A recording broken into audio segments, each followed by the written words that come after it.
গোপালগঞ্জের কোটালীপাড়া গোয়েন্দা police DB পরিচয়ে টাকা ছিনতাই করে পালানোর সময় ৫ জনকে গ্রেপ্তার করেছে পুলিশ। এ সময় তাদের কাছ থেকে এক সেট হাতকড়া, পুলিশের ব্যবহার করা ২টি পোশাক ও একটি ওয়াকি-টকি উদ্ধার করা হয়। বৃহস্পতিবার সন্ধ্যায় কোটালীপাড়া উপজেলার বহরাবাড়ি গ্রাম থেকে তাদের গ্রেপ্তার করা হয়। এই ছিনতাইকারী চক্রের শিকার হয়েছেন বরিশাল জেলার গৌরনদী উপজেলার খানজাপুর গ্রামের গৃহবধূ খাদিজা বেগম।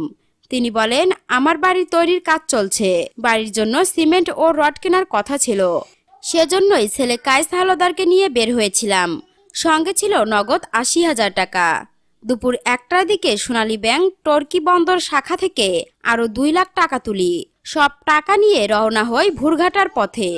খাদিজা বেগম বলেন, পথে একটি মাইক্রোবাস সামনে এসে আমাদের গতিরোধ করে। তারা ডিবি পরিচয় দিয়ে টেনে হিঁচড়ে জোর করে আমাদের মাইক্রোবাসে তুলে নেয়, চোখ বেঁধে সব টাকা ছিনিয়ে নেয়। পরে কোটালীপাড়ার পিরারবাড়ি এলাকায় মাইক্রোবাস থেকে আমাদের ফেলে দিয়ে পালিয়ে যায়। আমরা ঘটনাটি এলাকাবাসীকে জানালে তারা ভাঙ্গারহাট পুলিশ ফাঁড়িতে খবর দেয়।